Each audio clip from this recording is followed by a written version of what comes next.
What is up, guys? Welcome back to another video. I just woke up probably about an hour, maybe an hour and a half ago. It's 1:40. My sleep schedule's all jacked up here. But I wanted to quickly let you guys know that I woke up today at a new low weigh-in. Well, actually yesterday, because there's no scale here, so I've just been weighing myself at Fortis.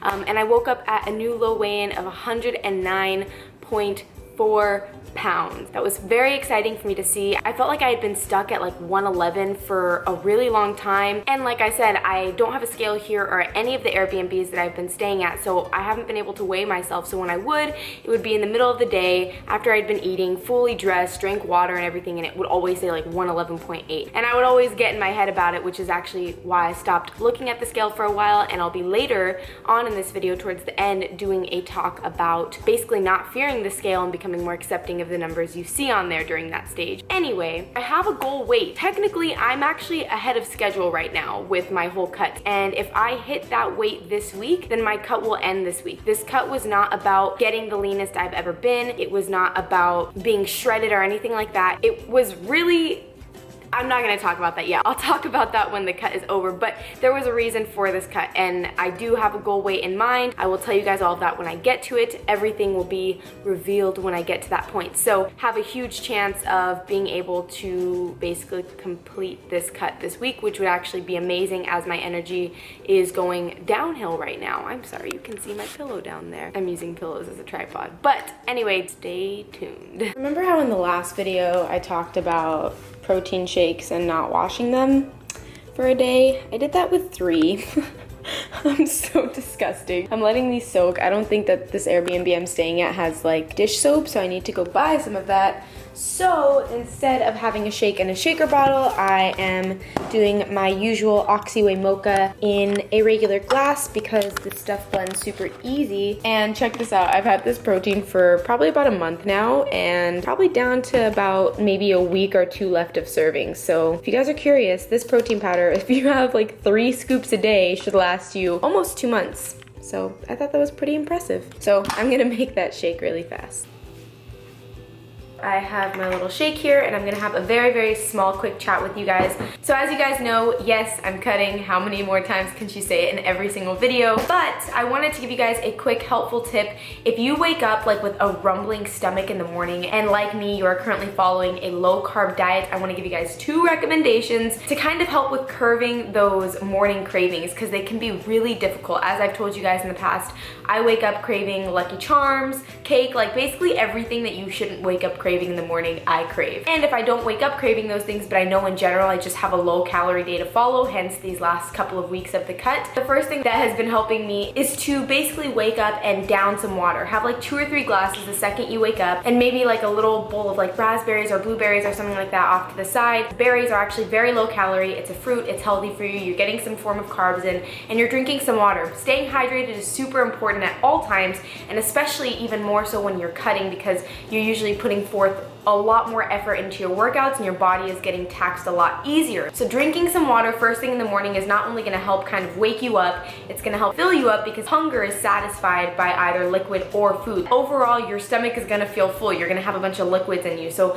that's gonna be very, very helpful. And if you don't like drinking water by itself, I recommend getting some sort of artificial sweetener. I know that there's one called like Mio, there's Crystal Light, all these different things that you can add in for a little bit of flavor, and it'll make the world of a difference.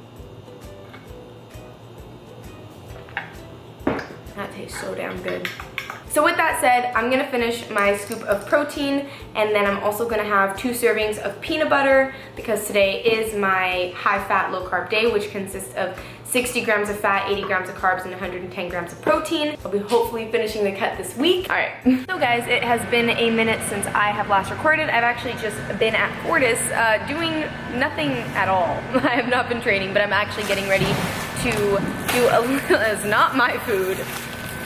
It's not my food. No, it's actually really not my food. And seeing this may actually cause me to shed a tear. So let's move on.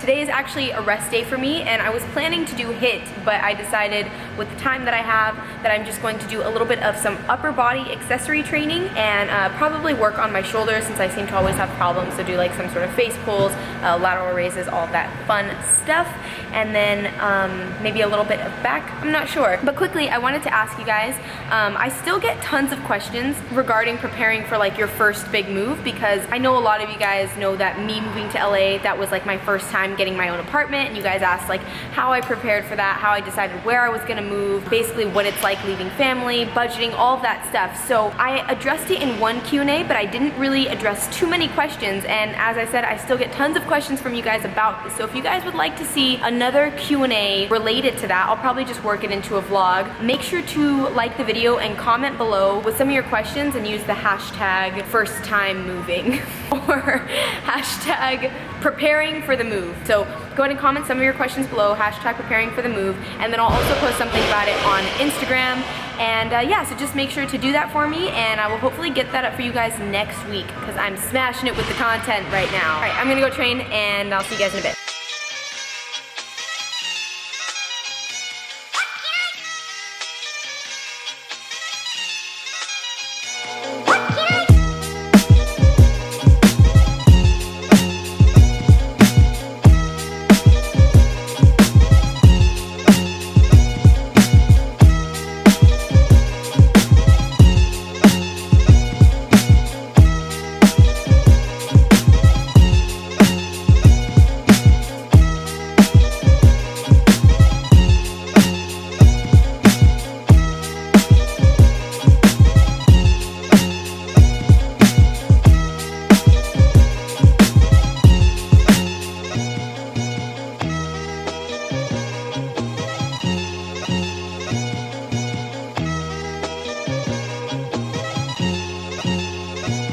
So I just got back from my cardio, and I'm doing some NASM studying. As you guys know, I have technically been studying for NASM for probably, I'm sorry, I'm honestly so sweaty right now. But as a lot of you guys know, I've been studying for NASM for what feels like forever. I bought my online package a long time ago, and then honestly, I neglected it. Like I just got caught up in everything else. And so I recently restarted the program, and I just started truly again maybe 2 weeks ago. And I'm on chapter 13 right now because I'm following the online course. Like I paid extra for the online course. So this is just all about like resistance training and stuff like that. So that's where I'm at right now.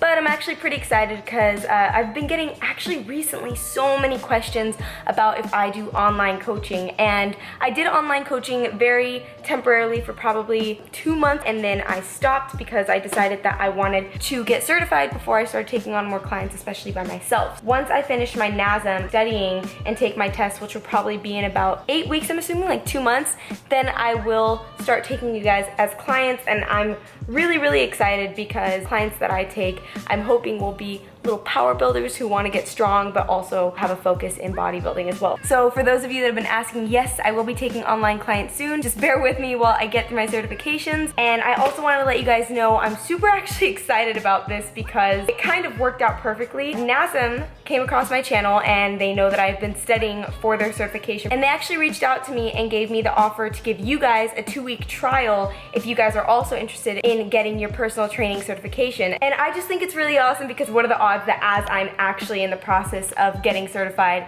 that it worked out this way. So honestly, so far, I can tell you guys that I do highly recommend NASM. It is one of the most widely accepted personal training courses like in the United States. If it's something that you've been interested in, I will leave you the 2-week trial below. I'll put it across the screen for you guys right now, and then I'll also leave it in the description box. And if you guys have any questions, feel free to ask, but let me know if you guys end up signing up for it or what certification you guys are going through and all of that. But I wanted to share that with you guys quickly. I'm gonna get back to studying, and then I'll probably have a little ramble with you guys momentarily. That awkward moment when it's been like 5 minutes since I turned off the camera. What is that? I'm gonna explain that, hold on. Anyway guys, I wanted to have a quick talk with you guys because one of the second most requested things on my channel when I put up that post about kind of what you guys would want to see via Instagram was to do a talk about not being afraid of the progress stage, not being afraid of the scale, and basically the beginning of learning to love yourself. But what I plan to talk about today is not fearing the scale, because I have definitely been there and it can be very intimidating at the beginning of your fitness journey or when you're doing a cut. So for myself, at the very beginning when I first got into fitness and I had my first initial coaches, it's a very normal thing to weigh yourself every single day. This is how coaches are normally able to determine your macros. If they want to be super duper precise about what your specific macro should be and seeing how your body fluctuates and all of that, then they'll normally have you weigh yourself every day. So it was okay when I first got into like maintenance calories and bulking calories. It didn't affect me. Recently, when I started my cut, I would say that is when I had to actually stop weighing myself every single day because it became a freaking burden. Let's just say you've dropped, you know, 2 pounds, 3 pounds in the first week very easily because you've started your cut. You started off at 125 pounds and now you're 122 pounds. And you're like, hell yeah, you know, I killed it this week. I lost 3 pounds. This is amazing. And then you step on the scale on Monday and it says 123 pounds. And you're just like, what happened in one day where I literally put on a whole pound? But the thing that people do not think about and tend to forget about is that stress levels, hormones, sodium intake, water intake, did you have a bowel movement, all these things play a factor in your weight loss. Now it's a different story if you're like, well, you know, on Sunday I had 3 burgers, 6 chili cheese fries, but I had a Diet Coke. I'd be like, well, you know what, you know, there's your answer. But if you followed your diet properly and, you know, you still woke up a pound heavier or 0.4 pounds heavier or whatever it is, you have to realize that your body is going through changes and your body is not going to be in the same exact state 24/7 all the time. So just because you had an amazing weigh in one day doesn't mean it's going to be an amazing weigh in the next. So I get it. I understand the fear of the scale. I see how it can be a total letdown, but people need to forget about the progress of the scale and look at the progress of yourself. How did you feel that morning? Pay attention to how your body feels and looks in the mirror because the scale is gonna let you down sometimes. I don't think that the scale always reflects the progress that you've made physically in front of you because like I said, there are all these different factors that go into it. So what I started doing when I realized that I was becoming a little too scale crazy, instead of weighing myself every single morning, I started weighing myself maybe 2 times a week. Once on Monday and once on like Thursday towards the middle of the week. And I found it brought me so much more peace. And there may be times where you still end up weighing a little bit more or you'll end up weighing less or you'll end up maintaining, but the idea is that you're not in your mind waking up thinking like, what am I gonna weigh this morning?